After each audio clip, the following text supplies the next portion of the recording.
Bab 184. Pinjamlah bahumu untuk kugunakan sebentar.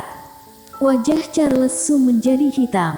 Apakah bocah ini berbicara kepadanya dengan nada suara seperti ini? Jika Gary Su berada tepat di depannya, dia tidak akan keberatan mendidiknya sekali seperti saat dia masih kecil. Charles Su tidak bermaksud menyangkal bahwa dia telah memperingatkan Sue Wu, tetapi berteriak dengan tidak nyaman, mau bagaimana lagi? Urusanmu, apakah aku sebagai ayah tidak bisa mengurusnya? Maaf, kamu tidak bisa menangani masalah ini, dan terlebih lagi kamu tidak bisa mengancamnya. Gary Su benar-benar marah. Satu demi satu rokok habis dihisap di tangannya. Apa hubungannya masalah ini dengan Sue Wu? Ini masalah mereka antara ayah dan anak. Ketika Charles Su mendengar nada suara putranya jelas sedang mencarinya, dia tidak tahan untuk semakin marah. Bahkan jika kedua sisi telepon ini bisa merasakan atmosfer yang terasa tegang. Kenapa? Apakah CEO Shining Corp yang brilian menyalahkan ayahnya sendiri karena seorang wanita pengganti hamil? Kamu telah melahirkan anak dan telah menumbuhkan sebuah perasaan. Kamu harus memperhatikan identitasmu. Hal pertama yang dibicarakan di telepon bukanlah untuk memohon belas kasihan agar bisa bekerja di Shining Corp, tetapi untuk bertanya kepada mereka tentang Sue Wu. Wanita itu meskipun parasnya sangat cantik, tetapi memangnya kenapa? Bukan dia adalah seorang wanita hamil pengganti. Wanita semacam ini menjual dirinya untuk uang. Apa ada sesuatu yang layak untuk membuatnya tidak bisa dilupakan? Siapa yang mengizinkanmu melihatnya? Suara Gary Su tak tahan sedikit meningkat, dan Sue Wu yang sedang tidur di kamar terbangun oleh suaranya. Apa yang dia telah katakan padamu? Wanita ini benar-benar pintar ya ini. Membuatmu mencariku. Sedangkan dia malah bersembunyi di tangan kamu ya. Charles Su bahkan lebih marah. Bagaimana putranya bisa tergila-gila dengan wanita seperti itu? Apakah kamu pikir dia seperti kamu yang tak ada kerjaan? Dia tidak mengatakan sepatah kata pun. Dia mau pergi naik pesawat. Akulah yang menjemputnya membawanya pulang dari di bandara. Dia tidak bilang bagaimana kamu bisa tahu. Charles Su bertanya dengan tidak nyaman. Gary Su malas untuk menjelaskan, tetapi berkata, Daniel adalah putraku, aku ingin memberinya seorang momi, ini urusanku, kau ini hanya kakeknya, kau tidak punya hak untuk ikut campur. Aku tetap orang tuamu, orang yang memberimu hidup. Charles Su mendengus, kamu dan Daniel harus mendengarkan aku. Kamu berhutang budi padaku. Apakah kamu lupa karena siapa ibumu meninggal? Aku akan menyuruh orang untuk menjemput Daniel. Jika kamu kesepian, kamu sebaiknya mencari istri lagi. Aku tidak akan keberatan. Suara Gary Su terasa asing dan acuh, tetapi menunjukkan sedikit kekhawatiran. Kamu anak pemberontak, kamu bahkan berani menyuruhku untuk mencari seorang istri. Ibumu adalah orang yang paling cantik di dunia. Kau ingin aku mengkhianatinya, kamu sebaiknya lupakan saja pikiranmu itu. Suara Charles Su terdengar sangat marah. Kamu sebaiknya lupakan untuk menikahinya. Lupakan Daniel tinggal bersamanya. Nyonya rumah dari keluarga Su harus berpendidikan dan masuk akal seperti mominya. Bukan seorang wanita pengganti hamil yang biayanya gratis. Ibuku sudah meninggal karena melahirkanku, dan akulah pelaku utamanya, orang yang membunuhnya. Kamu tenang saja, Sue Wu tidak akan menjadi nyonya rumah dari Shining Corp, dia hanyalah wanita milikku Gary Su. Ibunya Daniel. Nada bicara Gary Su sangat dingin. Sue Wu tiba-tiba terkejut oleh kata-katanya. Gary Su, pasti hatinya sangat kesal. Kamu harus minta maaf pada ibumu. Charles Su meraung seolah ditusuk kesakitan. Tapi kamu tidak bisa membawa Daniel padanya. Daniel adalah cucuku dan pewaris dari Shining Corp di masa depan.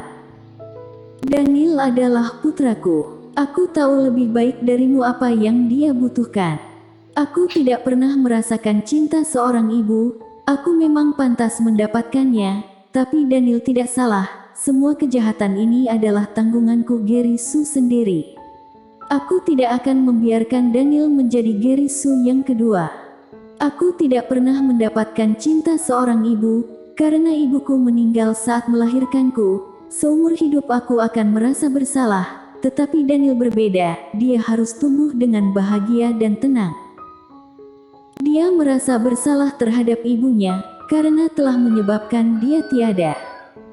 Aku minta maaf pada ayahku, karena membuatnya hidup kesepian seumur hidupnya. Dia itu layak untuk mati, tapi Daniel tidak boleh hidup tanpa seorang ibu lagi. Dia tidak ingin membiarkan anaknya kesepian seperti ketika dia masih kecil. Dia tidak ada acara untuk mencari ibunya kembali. Tapi mominya Daniel masih hidup. Dia tidak punya hak untuk memutus cinta ibu untuknya. 6 tahun sudah cukup sudah kesakitan yang dialami anak ini. Ia telah kehilangan senyumnya, Daniel menggantikannya untuk tertawa. Suewu masih kaget. Setelahnya dia sadar dan segera bangkit, berpakaian. Hatinya masih berjuang. Dia berkelahi dengan ayahnya demi dia, ini bukanlah hasil yang dia inginkan. Dia tahu bahwa orang tua itu berpikir berulang kali bukan tidak ada alasannya. Dia memang wanita yang punya kekurangan. Geri Su menutup telepon dan berdiri di koridor. Lantai penuh dengan puntung rokok, asap rokok tidak bisa menyembunyikan wajahnya yang suram dan menakutkan. Suewu membuka pintu dan melihatnya berdiri di pintu, hanya mengenakan jubah mandi, memegang telepon di tangannya. Dia tidak bisa menahan diri untuk memalingkan muka. Ketika dia mendengar suara, dia langsung berbalik dan melihatnya, kemudian dia berkata dengan lembut, "Kamu boleh tidur sedikit lebih lama." Dia tahu dia sangat lelah, karena dialah yang membuat dia lelah. Wajahnya panas, dan dia menatap jari kakinya. "Apakah kamu bertengkar dengan ayahmu?" Tidak usah mengurusi urusanku." Dia menyangkalnya dan memeluknya lalu masuk ke dalam ruangan. "Kamu tidak perlu khawatir akan hal apapun. Aku akan kembali dan membawa Daniel kembali sekarang." "Tidak." Suewu menggelengkan kepalanya dengan tergesa-gesa. Meskipun dia sangat ingin melihat anaknya, tapi dia harus berpikir apa yang terbaik untuk anaknya, yang paling menguntungkan untuk anaknya. Pikirannya sangat kacau sekarang. Dia terkejut kemudian dia meletakkan telepon di meja samping tempat tidur. "Jangan salahkan dirimu untuk hal ini, kamu tidak perlu menyalahkan dirimu sendiri." Tiba-tiba dia berkata, memikirkan apa yang dikatakan kakek Su dan apa yang baru saja dia katakan di telepon. Nada suaranya jelas menyakitkan seperti mencela dirinya sendiri. Hati Suewu tiba-tiba merasa sangat sakit. Dia mengatakan bahwa ibunya meninggal karena kelahirannya. Bisa dilihat seberapa besar hatinya peduli. Selama 30 tahun, dia masih merasa sangat sakit ketika mengatakan ini. Suewu tiba-tiba merasa, sebenarnya hatinya pasti masih merasa gelisah akan hal ini, meskipun dia tidak bisa merasakannya. Dia tidak berbicara, tetapi kata-kata Suewu menyentuh kesakitannya. Dia menatapnya dengan sedikit ketakutan, melihat bibirnya yang seksi sedikit gemetar, seolah-olah sangat terkejut, dagunya yang tampan mengencang, seolah-olah dia tertekan dan panik, sementara mata gelapnya seolah-olah akan sangat jahat dan bisa menelan orang. "Ini keputusanku dan tidak ada seorang pun yang menyalahkanmu. Apalagi yang bisa kamu lakukan?" Dia menatapnya dan menarik wajahnya yang tampan. "Geri Su, kamu tidak boleh menyalahkan dirimu. Ibuku meninggal karena dia melahirkanku. Lalu ayahku tidak menikah lagi seumur hidupnya. Dia akan kesepian seumur hidupnya. Mau bagaimanapun, aku akan selalu berutang padanya."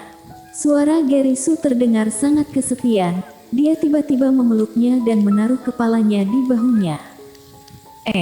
Aku pinjam bahumu sebentar. Tubuh Suewu sangat kaku, tangannya terdiam lalu perlahan-lahan memeluk punggungnya, menepuk punggungnya dengan lembut. Pria ini terlihat begitu kuat dan tinggi, tetapi ternyata ada juga waktunya dia sangat rentan. Dia tidak pernah mendapatkan cinta seorang ibu. Ketika dia dewasa, dia sudah menjadi kuat. Bagaimana ketika dia masih kecil? Ya, ketika dia membuka mulutnya, dia menemukan bahwa suaranya tercekat. Ternyata dia begitu mengkhawatirkannya sehingga secara tidak sadar suaranya tersedak. Jangan bertengkar dengannya, ayahmu mungkin sangat mencintai ibumu di dalam hatinya, jadi dia tidak pernah akan mencari wanita lain seumur hidupnya. Mungkin cintanya sangat dalam, meskipun sayangnya ibumu meninggal, tetapi dia mendapatkan keabadian yang dimimpikan wanita di seluruh dunia. Orang yang sedih ialah ayahmu dan kamu, jadi kamu tidak boleh menyalahkan dirimu. Tubuhnya bergetar dan matanya seperti lubang hitam yang terlihat dalamnya. Dia terjebak dalam kenangan masa lalu. Kamu tidak akan mengerti, Suewu. Dia tahu bahwa usahanya menghibur tidak begitu berarti. Bagaimana dia bisa tahu betapa dia tidak berdaya dan sedih hatinya jika dia tidak bisa masuk ke dalamnya. Dia hanya bisa memeluknya dengan erat, berharap bahunya yang lemah dan kecil bisa memberinya sedikit kekuatan. Ternyata seorang pria walaupun terlihat kuat, tetapi di dalam hatinya mudah rentan. Dia memeluknya erat-erat seakan ingin menjepitnya ke dalam dirinya sendiri dan dia kemudian berbisik di telinganya. Tolong jangan tinggalkan aku.